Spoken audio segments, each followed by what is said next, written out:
may mga bagay Kara na tayo mga Pinoy lang ang, gumagawa or nakakapansin or Oo. So, eto nga guys, no, paano mo masasabi na ang isang meeting ay very Pinoy? Very Pinoy. Yeah. Hindi V, B, di ba? Very Pinoy. Very Pinoy. Very Pinoy kapag halimbawa, yung Yeah. meeting, halimbawa, Ano entry mo? alauna, pero alas 2 na natin.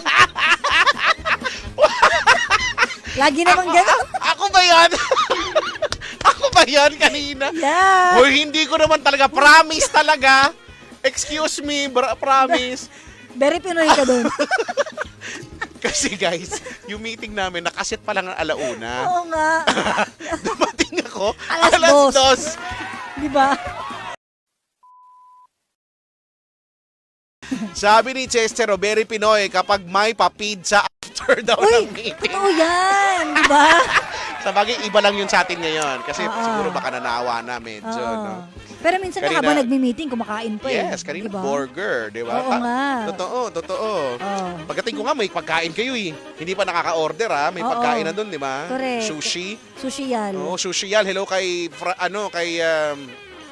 Sino? sino nga? Sino si Fra?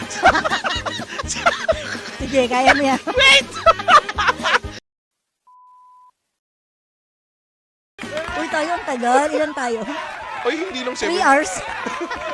Nagsimula ng 1. Ay, hindi. Mga 1:20. Quarter, hindi. Mga quarter to 2. Hindi, nag-start kami 1:25. Ay, talaga ba? Oo. Ah, 1:25. So, sobrang late pala ako. Natapos tayo alas 6. Totoo. More, ano pa? Ah. Lagpas. Lagpas 6. Pasado. Grabe yun. Ang daldal talaga ni Papa Jackson. Buti na lang, di siya nakikinig.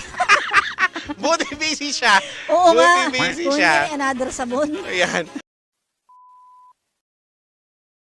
Din yung mga nilalang na masakit ang batok kasi binabalikat ang buong mundo.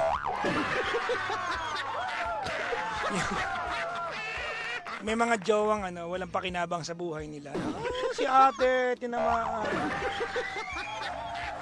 Yung siya ang lahat, no? Siya yung ikaw ang lahat, no? Ikaw yung naghahanap buhay. Ikaw yung bumibili ng piyesa ng motor niya. Di ba? Tapos, ikaw pa maglalaban ng damit niya, Figuratively, masakit ang iyong batok kasi binalikat mo ng lahat. Oh, kawawa naman. Naka-jacket ka. Ano nga bang karakter yan? Ano nga yan? Ano nga yan? One Piece ba yan? Hindi, Naruto. Di ba? Naruto. Ang puso ko. Inaalay lamang sa'yo. Ay, ang galing ah. Yung first half nun, kaboses ko. Yung second half, hindi na.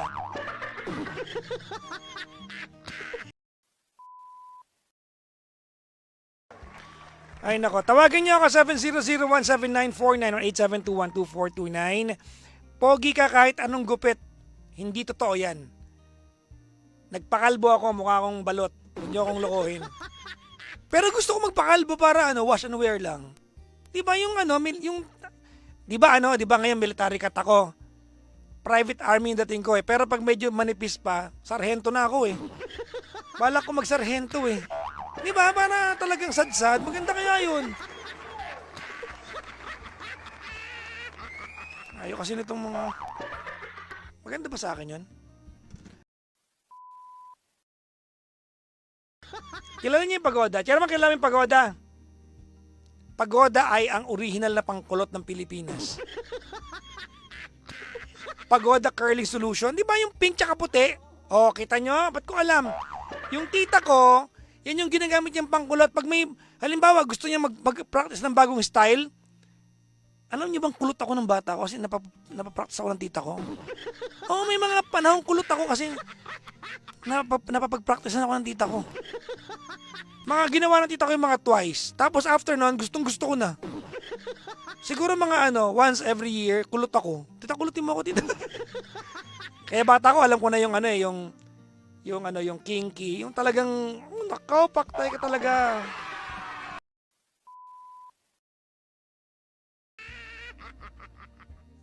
Hindi, pagkain ako sa bahay, marami. Nakita nyo kagabi, di ba nag-live ako? Kumain ako ng lechon kawali na vegan, hotdog na vegan, meatloaf na vegan, lechon belly na vegan. Oh. Ang sarap. Ang sarap. Wala ng caller. Buti na awa kayo sa akin.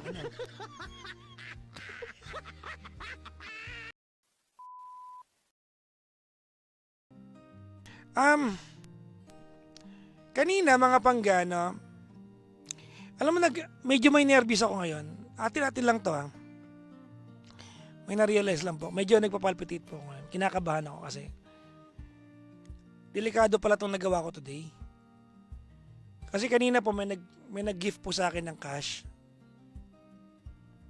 Dahil ayoko pong tumatanggap ako ng cash. Ang ginawa ko po, inabot ko kay Gandang Kara yung cash. Sabi ko, bahala ka na kung anong gagawin natin dyan. Di ba kilala nyo si Gandang Kara kung mag-isip?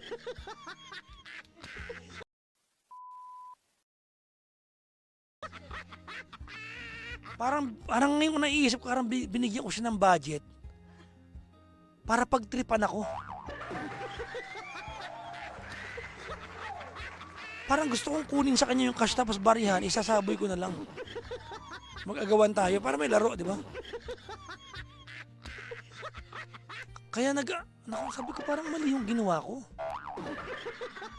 Parang binigyan ko siya ng pagkakataon. Kasi sinabi ko sa kanya, binidyo pa eh.